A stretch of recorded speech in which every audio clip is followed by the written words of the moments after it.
Okay, I think we are ready. So first of all, welcome everybody to another installment of webinars for busy lawyers entitled From Burnout to Brainpower: Neuroscience Intelligence for Health, Focus, and Performance. And we're very excited to have everybody here today. This is part one of a two-part series, so hopefully you'll be able to join us again for part two on February 12th, once again at 12 o'clock. I'm going to introduce our speaker, Ava Diamond Dreyer, momentarily. And first, I'm Amy Levine, Director of Programs and Volunteers. I'm going to be your host for today. And before we begin, I want to take a moment to remind you about the confidential and free services Lawyers Concern for Lawyers offers to support the well-being of the legal community. These include one-on-one consultations with licensed clinicians for mental health and substance use concerns, support groups, educational programs, and one-on-one consultations with our law practice advisor on firm management and professionalism. A few housekeeping notes. We love questions, so please feel free to submit the questions using the chat feature, and we're going to answer those throughout the webinar as we are able to get to. And without further ado, I'm very pleased to introduce Ava. Ava is the founder of NQ Coaching and is the creator of Neuroscience Intelligence. She's a licensed psychotherapist, certified in nutritional psychology, neuroscience and leadership, brain health, trauma recovery, and addiction recovery through years of formal education and decades of clinical experience. Additionally, she is a best-selling author, educator, speaker, former pro fitness competitor, and has 30 plus years of researching, developing, and implementing life-changing programs. I encourage you to read her full bio on our website. And now, without further ado, I'm going to hand it off to Ava. Thank you for being here. Hi, Amy, and thank you. And I love what your organization offers. So important. As you can see on the screen, your brain's about to explode. No, it's you're about to learn some things about your brain, about your whole body, about your chemistry and your biorhythms that most even well-educated people haven't learned because they haven't had any need to. I happen to have geeked out on this stuff, and I'll tell you just briefly that it started in 2012 after decades of clinical work in addiction treatment. At that time, uh, reports came out that physicians were 120% more, female physicians, 120% more likely to commit suicide than any other person on the population. I developed a resiliency training program and I was honored enough to teach it at Yale University School of Medicine. And that's where this began. The resiliency component of this began. And from there, I took a very deep dive, formal education with people way smarter than myself, and developed programs. Lo and behold, 2017, you know what happened. 2017, the research came out about lawyers having a disproportionate number of diagnoses in mental health issues like anxiety, depression, and suicide. And death by suicide was astronomically high in 2017. So initiatives came forth. I jumped on that and began running my programs, offering my programs and running my programs at top global law firms since 2017. Um, Fast forward 2026, Harvard Law School has now decided to bring in neuroscience intelligence coaching. Yay. Okay, so you ready? Here are the reasons I was told that you guys signed up. And I couldn't have been happier when I got this list, although I'm not happy if you're suffering with them. I'm happy because I'm about to give you solutions for that, for each of these issues. And in fact, one of the reasons why working in law firms has allowed me to curate content specifically for the pressure points of the legal profession. One of the reasons why I love that is because, yes, there are unique traits to being in the legal profession, of course.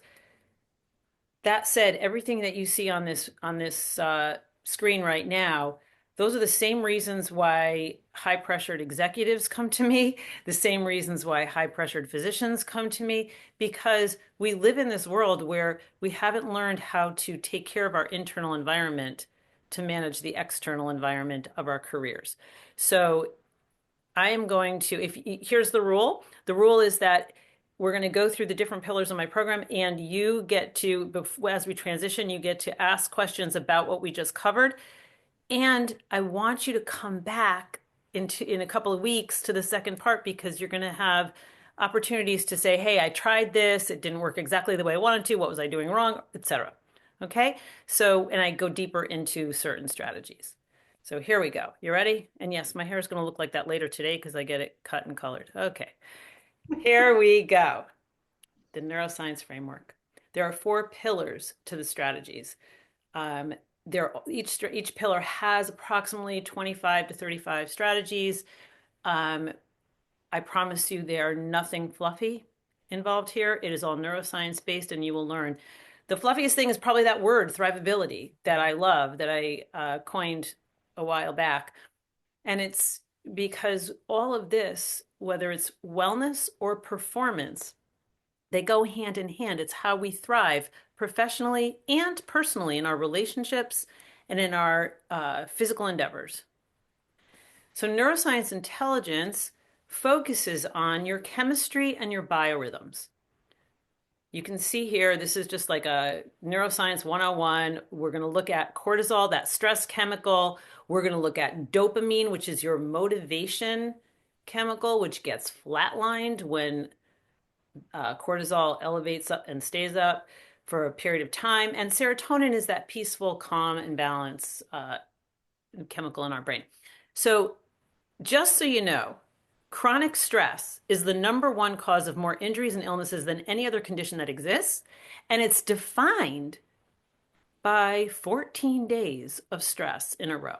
Raise your hand, right? 14 days, that's it. And then you're considered to have chronic stress.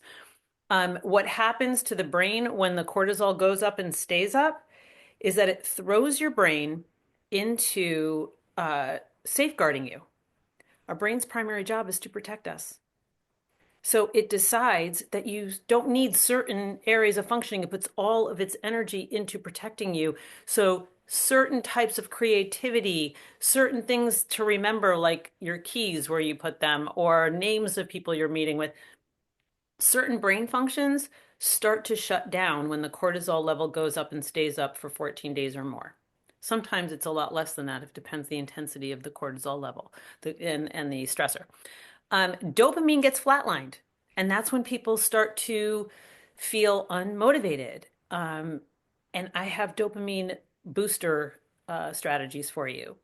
And serotonin is easily rocked when the cortisol is up. And the serotonin is that sense of calm. I'm going to show you how to stabilize that. We're going to get started though. You ready? Nutritional psychology. It's not just what to eat, but when to eat it. And by the way, all of my program is based, every strategy is based on neuroscience, but it's also using the 9 principles of the blue zones. Anybody know what the blue zones are? Yes, no? The blue zones are the regions in the world that are not connected geographically, by the way. There's no commonality with the geography of it. The blue zones are areas in the world where, because of their lifestyle, there are more people who live to be not just over 95, over 100, but actually thriving. They have thrivability in all of those years. They're physically and cognitively thriving. The 9 principles of the blue zones are also embedded in my program. Nutritional psychology has a lot to do with the blue zones because they don't just look at what they eat, which is significantly different than what we tend to eat in other parts of the world. They also focus on eating with their tribe, eating with their people. The idea that having that connection and eating, Hari Hachibu is the concept, eating slowly and to 80% full, right, is the way they live. So they don't just do the feasting and and fasting and all those things. They really have an approach to eating that has allowed their systems to thrive. What they also do is they eat foods that lower inflammation significantly. So today's tip, there's two, there's three. Ready? Tip number one. Nutrient dense meals and snacks are essential to lowering inflammation. What happens when we use food as fuel? Today we're talking about food as fuel, mostly. Some of you wanted to know about anxieties. When you come back on the 12th, I'm going to look at food as medicine to support anxiety, depression, right? Even if you are diagnosed with those things and need medicine for those things, your medicine's not going to work the way it's supposed to if you're not putting into your system nutrients that support its efficacy. So, and just to give you an example, the symptoms of poor brain nutrition and the symptoms of depression are identical. They're exactly the same. And extensive research shows that 2 weeks of increasing your folate, for example, helps to alleviate the sadness, right? We'll get into that next time. But now what you want to focus on is food as fuel. There we go. Food as fuel. Cognitive performance, sustenance for the energies, cognitive, emotional, and physical that you deserve. The way to do that is to not have your blood sugar drop and, spike and drop. Too often I hear from my clients and from my audiences who are in the legal realm that they go hours and hours and hours and hours and hours without eating.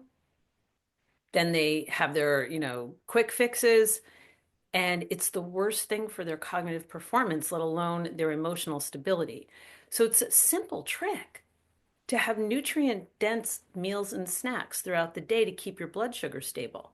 This is not about weight loss or muscle building, which I can talk to until I'm blue in the face, but it absolutely helps with weight loss and muscle building. So, lowering inflammation using nutrient dense snacks. What is a nutrient dense snack? Just take a look at the picture. We know what healthy foods are, but what you may not know is how important it is to go blue. Mm. So, blue foods, purple and blue, blueberries, purple potatoes, purple carrots, pomegranate seeds are considered purpley, eggplant, those kinds of things. They have the thing that makes the blue color, the chemical that makes the blue color, helps fight inflammation tremendously. Also, go blue, things from the deep blue sea, seaweed, seafood, right? That's fresh, I'm sorry, wild caught, not farm. Um, Deep blue sea. When we eat blue foods and things from the deep blue sea, we are helping our cognitive and emotional energies by lowering inflammation. Hydration. I want someone to answer this question. How many glasses of water do you think you need to drink a day? Somebody answer. Amy, you got to pick on somebody. Yeah, I don't have anybody, so I am just going to add in, and I think this shows my age a little bit, but we Oh, were you taught got it. You got somebody. 8 glasses. Oh yeah, Okay, at eight least glasses. eight. At least eight. At Yes, least eight. exactly. Okay. So hold on to your hat here because for brain functioning, and I've seen the MRIs of brains that are dehydrated by only 4 ounces, and it's ugly. It shuts down in parts. Again, it's conserving energy. Hydration. If you're over 150 pounds, 15.5 8-ounce glasses of water. And if you're under 150 pounds, 11.5 8-ounce glasses of water so that you keep all cylinders firing. Now, water doesn't come from just water. Water comes from fruits and vegetables, right? So we think about that. It also can come from certain teas. We hear caffeine, pulls the water out. It does, but not so significantly, unless you're like drinking coffee all day long, which is something we're going to talk about next time, strategic caffeination. The new pyramid, though, we're moving on to this. Anybody hear about the new pyramid? I want to stress to you the most valuable part of this new pyramid. I can go into this all day long, though, too. It's a big discussion in my world, but the most valuable piece is to reemphasize how important protein is, whether it's vegan or animal. By the way, they don't address the vegan portion of it, but choline comes from protein. We need choline to produce acetylcholine, which also calms the central nervous system. So these are some things that we can do. We can look at making sure we have our blood sugar stable, most important. Hydration puts out inflammation, puts out the fire. Going purple and blue helps things from the deep blue sea and increasing your protein. Um, this is what you need to have a high functioning brain. And if you're putting in other things like high sugary foods, you're making it very hard for your memory to work at its best. If you're using processed foods, you are creating damage internally with inflammation, right? We need to have healthy control over what's going on in here because we know we don't have a lot of control about what's going on out there, right? So, nutritional psychology, before we go on to that, any questions about nutrition? I don't have any questions here, but I do want to mention, I know that lawyers have such a busy schedule and it is so easy to reach for a bag of chips or something processed. So, um, again, when you talk about your ability to function and your performance, those might not be the best snacks, and you're investing in yourself if you, I think, That's reach right. for And these guess what? foods. It's just as easy to make sure that on one day of the week you boil up a dozen eggs, right? Eggs are phenomenal for brain health, for performance. They've gotten a bad rap, but they're really, I mean, always check with your doctor. I have to say that. I'm talking to lawyers.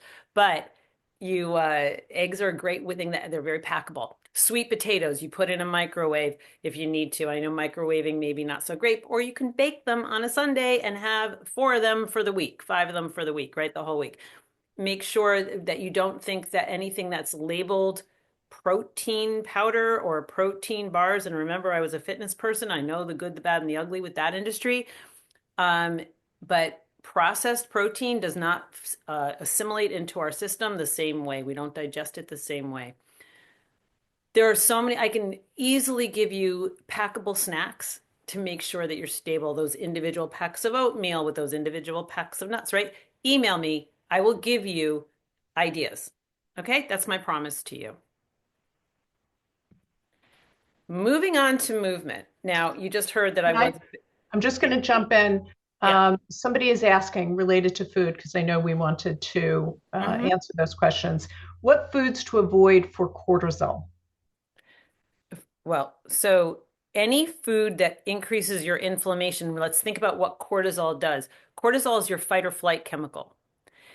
It doesn't know the difference between an external stress or an internal stress. Your brain doesn't know the difference. Stress is stress. So when you create an inflamed interior using processed foods, high sugary foods, simple carbohydrates, what you're asking your body to do is to make use of stuff that's toxic for your system at some level. Not toxic like lethal, but maybe, but mostly just toxic because it causes inflammation. When you have inflammation, the message to your brain is, uh-oh, there's a problem. Cortisol goes up. So to calm your inflammation also allows you to calm the cortisol in your brain. Does that make sense? Thank you. Okay. Specialized movement. You want to talk about cortisol buildup and how to get rid of it? Here you go. This is a phenomenal tool. And keep in mind that no one thing works, as well as you want it to in isolation. I'm giving you puzzle pieces that you can put together to create a lifestyle of health, longevity, and whole performance. Healthgevity is missing. Healthgevity is bringing health into alignment with longevity. It's not there yet. These are tricks to help you to get that to happen. Movement, even though exercise, we all know exercise is great for us, except some of us also know that exercising in certain ways actually elevates your cortisol because you're pushing yourself, like you're going overboard with things because you have a goal, whether it's a marathon or a competition of some kind, right? You have a goal. So movement is not the same as exercise. Movement will help you with exercising. Movement will help you with metabolism. It will help you with your mobility. It will also help you with your brain performance and wellness because this kind of movement is based on your circadian and ultradian rhythms. Most of us went to school that day and learned about circadian rhythm, right? Where that's your sleep cycle. Your sleep cycle actually begins the minute you wake up. And we're going to talk about that too in a little bit. The ultradian rhythm, nobody really learns about, unless again, you take classes like I have and these kinds of things. This is so important for lawyers. Every human brain, whether you're a lawyer or not, has an ultradian rhythm. It's unique to human beings. Ultradian rhythms are your power hours. They're how long your brain is designed to focus cognitively before the cortisol goes up to such a point that it starts to create like a clogging of the neural pathways with the dead cells that the cortisol causes. So it's a quick fix again that I'm about to give you. If you're sitting there and you're muscling through hour after hour of work on your computer or writing or preparing or presenting, and you haven't paid attention to your ultradian rhythm. And by the way, some people get to know themselves very well and they say, you know what? Mine is 30 minutes, very rarely. Some people say, I definitely am an hour long ultradian rhythm person. And then some people say, I can go endlessly. So I'm going to make sure I do this at the 2 hour mark.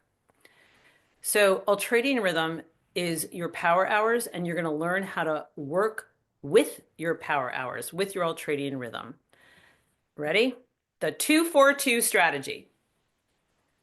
2-4-2, 2 minutes, FOR, every 2 hours of focused mental work. This is intentional movement. It's not getting up because you got to go deliver something or you got to go get a glass of water, or you got to get a cup of coffee or anything else that we tend to have to do during the day. It's strictly to lower your cortisol. So 2 minutes, and I often get lawyers say to me, oh my gosh, I don't know if I can do that. And I say, okay, you want to just go check your ego at the door, because if you're going to be missed for 120 seconds and you can't do this for 120 seconds, there's a distorted sense of importance here. You are important, but you are not going to be as important if you don't care for your brain. So 2-4-2, 2 minutes of intentional movement. What is intentional movement? Intentional movement is anything that uses bilateral stimulation. So it's walking, it's stretching, there's a lot of mat Pilates or other Pilates or yoga things that you can do. Myofascial release, something we can talk about next week or in a couple of weeks when we talk about vagus nerve and myofascial tissue. But you can do myofascial release. You can Google online and find them. 2-4-2, 2 minutes. But here's the thing. You ready? Watch this.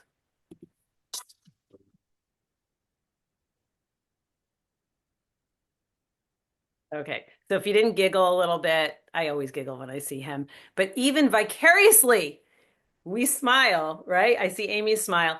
And when we smile, guess what happens? Cortisol goes down. But why do I have this? Because when you couple the 2 minutes of movement with your favorite song, for example, or type of music, your brain's job is to protect us. To do that, it has a memory deck of cards. It sorts through rapidly to make sense of the world. And your favorite song is a memory that it will trigger a memory card that is so pleasant and uplifting that you're going to get a dopamine bump. It's going to produce that. So if you're doing your 2 minutes of ultradian rhythm, 2 minutes of movement after the 2 hours, 2-4-2, you're dropping the cortisol with the movement and you're increasing the dopamine with the music or with nature. If you're a nature lover and you have the opportunity to do that, you get outside or you look outside. You want to give your brain what it needs. And it's not hard, right? You can do this. So 2-4-2 is your first movement strategy. Any questions about the 2-4-2? You're going to get another movement strategy over on the other end of this deck. Don't see any questions right now. Okay. Keep in mind that exercise is great, but I'm going to be giving you a strategy that incorporates movement also for all the times when you say, oh my God, I can't get to the gym or I can't get to my class because life had a different plan for me today, right? So let's talk about mindset. Um, Thinking positively is great. I'm not going to talk to you about thinking positively because, as I told you, this is all new stuff. I hope it's new for you. The brain's every brain craves control, and it does establish control through patterns, associations, as I mentioned to you before. The problem is that we try to have control over the things we can't, and that causes us to twix out. We become anxious, or we become depressed, or we get befuddled in just how we think about the problem solving. We lose our footing. In this day and age, and again, the lawyers that I talk with, really bright, really successful, and really subjected, subjective. They're able to be very influenced by the feedback that they get from partners or colleagues to the point where they have this thing called imposter syndrome, right? I don't use that term because it's not a syndrome. It's an ism. It's a way of thinking. So if it's a way of thinking, we can change that. And I have strategies that I give to people to actually very quickly get rid of that imposter thing. But today I'm going to talk to you about how important it is to start your day with engaging in a healthy control. Because, and just so you know, this is a little disturbing for people when I tell them this. When you wake up in the morning, which is the most incredible time of your day from a brain standpoint, you're in theta state. Well, the first thing a lot of people do is what? I'm looking for my phone, but it fell on the floor. They go right to their gadget and they start to look at their texts or look at their emails. Maybe they're just looking at social media. It doesn't matter. What you just did by doing that is you taken a theta state brain and given it such a dose of cortisol above and beyond the healthy cortisol that's supposed to wake us up in the world that it takes approximately 4 to 6 hours for your system to decompress from that one move. So if I were to tell you that there's a strategy that you can do that takes 15 minutes, and again, if you think you're going to be missed for 15 minutes, think again, because you can start your day this way. And I get the most incredible feedback from people who do it. It changes their lives. It gives you this anchor. I want you to try it between now and the next time. I want you to try it pretty much every day, but at least try it a few times, right? It's called the 555. I'm going to tell you very quickly that it came from years and years ago, a book that Sharma wrote, The 5 a.m. Club. Probably some of you have heard from Oprah made it famous. Gwyneth Paltrow made it famous. I loved it because I love waking up at 5 a.m. And after using it myself and using it with like hundreds of clients over the years, I came to a few important realizations. Number one, you don't have to get up at 5 a.m. Yes. Number two, it was based on an hour of dedication to yourself when you first wake up 20 minutes, 20 minutes, and 20 minutes. And what I learned was there's nothing magical about an hour. It's great if you can do it, of course, but not too many people really can. So I practiced it a different way, and I had other people practicing it a different way. And now, thousands of people later, we've got the 555. 5 minutes, 5 minutes, and 5 minutes. Now, the key to this is that you do not look at your phone or your computer for the first 15 minutes of waking up. You let your theta state bring you into the day, and you do 5 minutes, and it doesn't have to be in this order. In fact, I prefer it to be 5 minutes of spiritual enrichment. I'm spiritual, so that works for me. And then 5 minutes of physical enrichment, and then 5 minutes of cognitive enrichment. So what do? 5 minutes of, for me, it starts with spiritual or emotional. I live in a beautiful place. I wake up, I make sure that I connect with my environment, looking out the window even, but that's how I just notice my environment and I'm grateful for it. And I I say my prayers that work for me. about waking up in the day. If you're focused on emotional enrichment, spiritual doesn't work for you, this is when you can write love notes to the people you're going to see later and watch what happens when you actually deliver them. Just write a quick note by hand, by the way, because that helps your brain. Emotional, it could be journaling, right? That's true too. Cognitive enrichment is about thinking, reading about, or learning about, or listening to things that are outside of your normal wheelhouse, not about your work, things that maybe you had to give up because you're so pressured with your work that you miss thinking about, things that you're curious about. What does that do for your cognitive energies? It's amazing. You start to have neurogenesis and you build new neural pathways start to come together, and it helps you with thinking about what you do have to think about later in the day. It helps you to problem solve, have a fresh perspective, keeps you out of getting trapped by autopilot lens, autopilot perspective. These are all things. I have so many things that I talk about with ongoing programs. I'm trying to give you some of the top tips for today, right? Physical nourishment, here's where the movement piece comes in. You wake up in the morning, you dedicate 5 minutes of connecting with your physical self. I do a mobility workout. After I do the other two, I get out of bed, I do my mobility workout. I have spine rotation. Really, it feels so good. And some people do a quick 5 minute run outside in the cold, believe it or not. They love doing that in in New York. Um, but it can be a gentle physical movement connection. And you know what happens when you do that?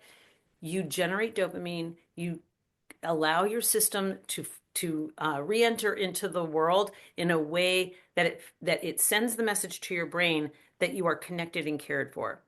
When I work with people on a longer term basis, I give them some really cool strategies to grab hold of that they then use in each of these 5 minutes. But what I just shared with you is a great way to start. And I promise you, I'm looking forward to you guys trying it and then getting back to me. And you can email me or meet with me when we're set up for the next time, right? Any questions about this? I don't see any. What would you say to folks that maybe have kids Yep. um, or dogs that they need to take out that Yep. feel they don't have that time to do these things?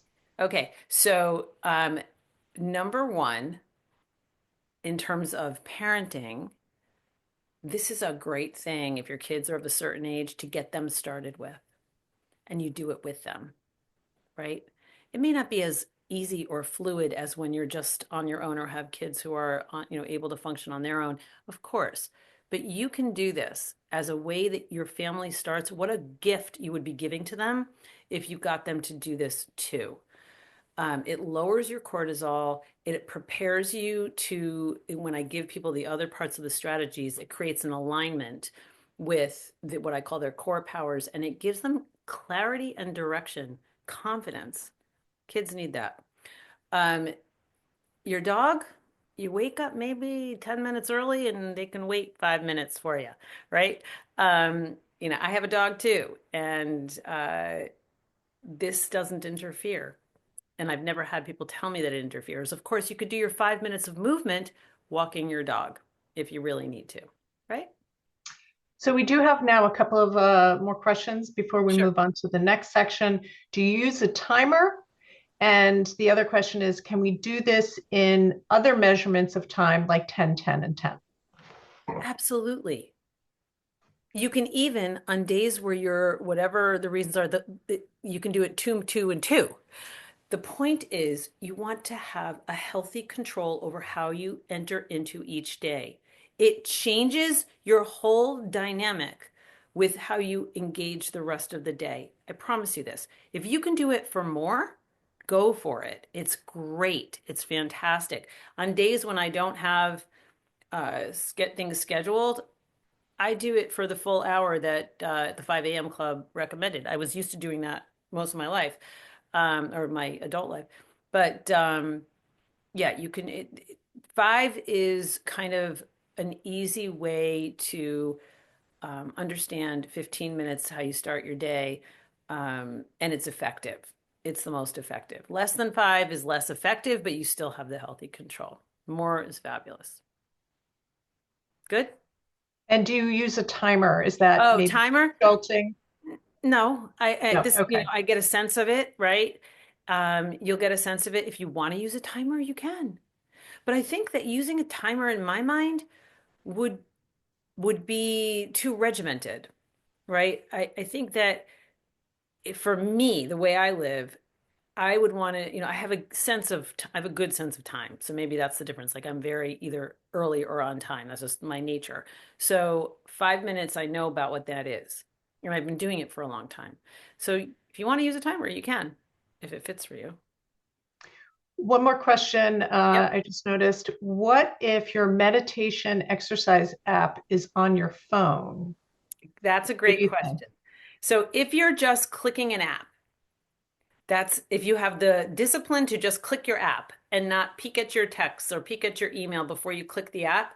Of course, I have an app too that I use for different things, for movement. And I love it, but I'm so conditioned to doing just that and not looking at the other things, which is a hard habit to break for a lot of us. It took me a while, but it's a hard habit to break. And so see what you can do. You can also have it on like on your laptop. If it's something that you have also on your laptop, have it already up in the room that you're going to do the movement and you just push the button, you know? Great. Thank you. Okay. Lastly, we're going to talk about restoration strategies. Um, this is really, really important. When we come back next time, we're going to really focus on the nervous system reset with digital detox and other flow states. I wanted to make sure, though, that you understood two things about circadian rhythm and how what supports your circadian rhythm so you have quality sleep. People always say to me, "Oh, you better sleep." Well, I only get this many hours, and my response is, I can't put hours on the clock for you.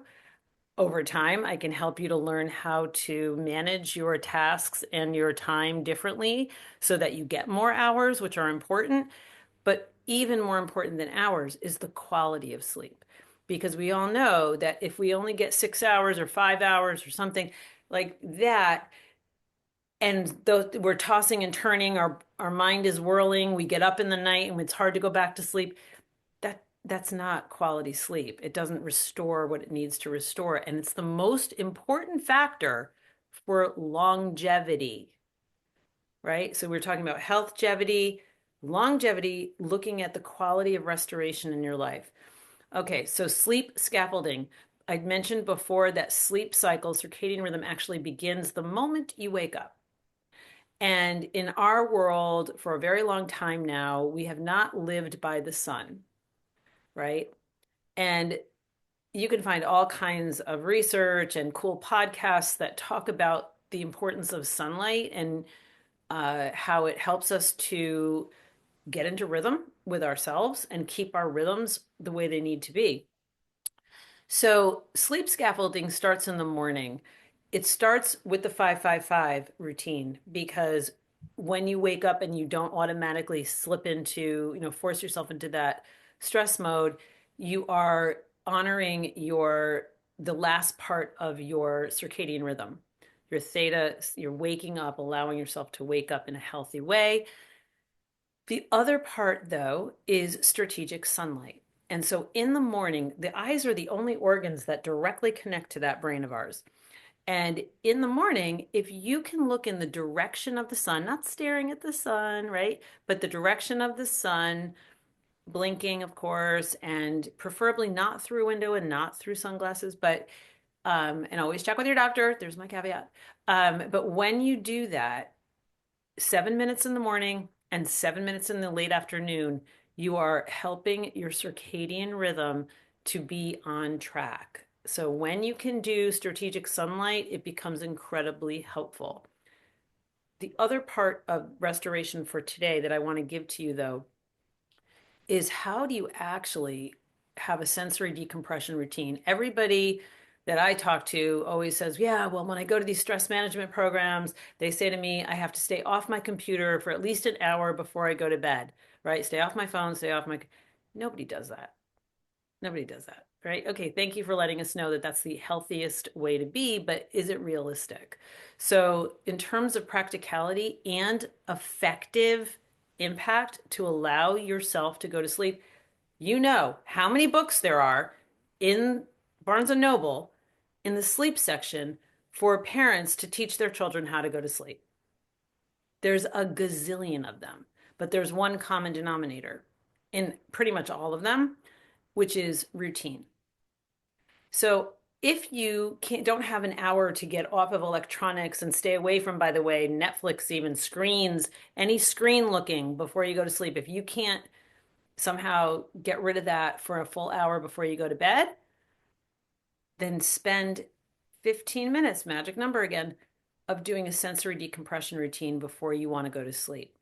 And when you give your brain that routine, there's the pattern, healthy control. It latches onto. You're signaling what it needs to do. So get your work done, do what you need to do, be online if you want to socialize that way or whatever it is. 15 minutes before you want to go to sleep, you engage in a sensory decompression routine. So if that is including all of your senses in a way that calms the central nervous system, you're talking about those nice smelling candles or a hot shower with 10 seconds of cold at the end, jump right under the covers afterwards. We're talking about doing some kind of yoga movement that's very soothing and quiet with the right sounds. There's lots and lots of options. It hurts music, HZ music, that is tonal music that allows your sensory decompression to happen and allows you to go into a sleep state. It almost doesn't matter what you choose as long as you do it consistently. It's about signaling. So you can do, and by the way, people say to me, well, what about I read? I read before I go to sleep. Guess what? No. You want to know why? Because you're asking your brain to work. And whatever the words are on the page are also asking your brain to pull up memories or emotions or whatever it is that is not necessarily signaling to your brain that it's time to go to sleep. So sleeping until your eyes are tired is not going to allow you to have quality sleep. Your brain doesn't, you don't need sleep because your eyes are tired. You need sleep because you're physically tired. Hence, here's the whole puzzle 242, movement throughout the day. It helps to fatigue. If you do it in the right way, it helps to fatigue your body too. So we want to create a routine that actually teaches our brain when it's time to go into that quality sleep state. There's also snacks that help. And there's, as Amy asked me before we got on, she's like, well, what about eating late? Well, guess what? You don't want your body to have to work while you're sleeping because that doesn't allow you to sleep. So we want to have nutrient dense foods a few hours, if possible, before you want to go to sleep so that the digestion, most of the work is past, right? There are snacks that help you with sleep. Guess what? Dark chocolate is one of them. So if you're a dark chocolate fan, Brazilian nuts, 3 Brazilian nuts, and a square of super dark hot chocolate can help you to sleep at night. One mistake that people make, I'm sure that you've heard, but I'll say it anyway, is that glass of wine to help me go to sleep. Guess what happens? Wine and other alcohol, but not as much as wine, digests as sugar. So what were we talking about before? Your sugar spikes and then drops. When your sugar spikes and drops, your brain goes, uh-oh, fight or flight mode, something's wrong. I need that. And you can often wake up in the middle of the night. And then when you wake up in the middle of the night, it's hard to go back to sleep because you don't have the alcohol to help you fall back into that sleep mode. If you get up in the middle of the night and you're used to doing a sensory decompression routine, when you get back into bed, you can do the sensory decompression routine, parts of it, to help you go back into sleep. Now, one of the tricks that I have found very useful, if you can go on Amazon and get, they call it a migraine mask. It's a weighted cooling mask that slips over your head, over your nose. It shuts out because even the smallest amount of light can keep our brain alert. So the darkness is really important in the room. Cooling temperature, ideal sleeping temperature is 62 degrees. A lot of people get into fights with their partners over that. So, you want to, this is a cooling mask. So it cools your body temperature. It feels great. It creates the darkness. And there's that little bit of pressure, weighted pressure, which also helps the brain to know it's time to go to sleep. That's what I use at the end of my decompression routine, which is really only takes me about 10 minutes to do at this point. Okay. Next time we're going to go into more of this. We're going to talk about flow state and digital detox, but any questions about this right now? So I don't see any additional questions, but I do want to mention that as we saw, a lot of people were concerned about performance and burnout and anxiety and depression. Yep. And and that is again very common within the legal profession. And the all of the things that you provided today seem easy and doable, and they're short, and they're not taking hours upon hours to do. And I think if people want to feel better, I think these are absolutely options to try. And we've actually done a different presentation specifically on food and how it impacts your cognition. And so we recognize other foods affect different parts of your body. Again, alcohol affects your liver.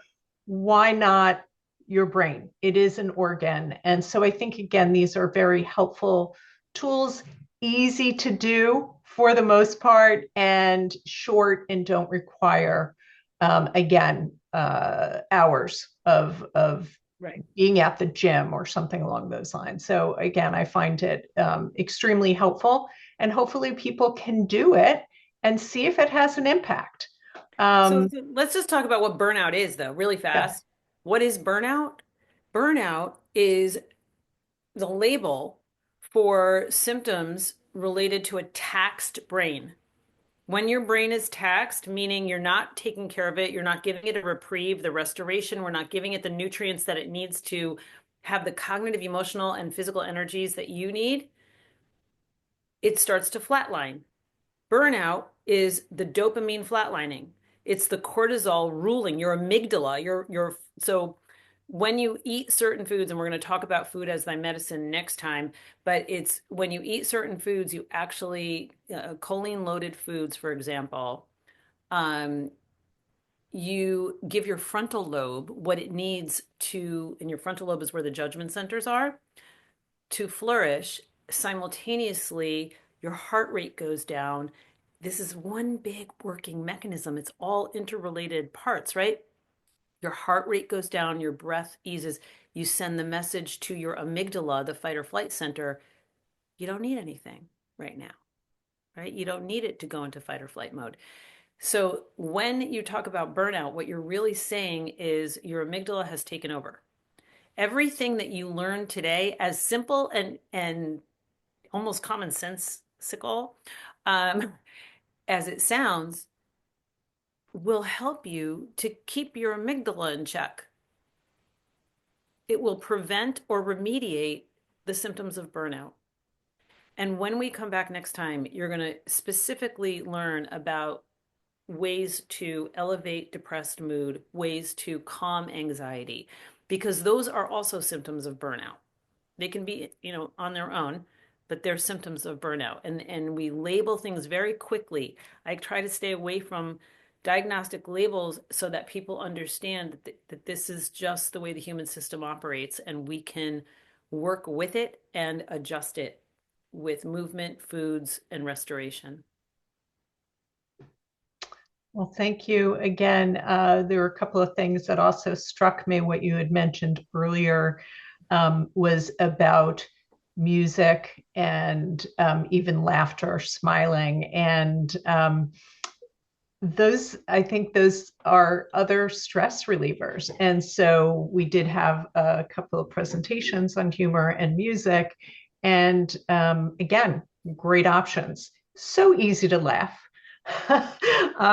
So anyway, I wanted to mention that again, that did strike me. So, and it is easy to laugh, but not when you're burned out. No, right. Right. And so you can fake it till you make it, by the way, laughing, even if you don't find something funny or if you don't feel happy, you can still go like this. And when you go like this and the muscle movement that goes up, it actually still sends the message to your brain that you're okay. So you don't have to feel it to do it. Mm. You will feel it eventually, though. Okay. So here's your blueprint. This is what I want you to try to do until we meet next. And I really want you to email me. You're going to get the content. Amy's going to make sure everybody has it. You're going to do your homework, and we're going to go deeper into these things next time.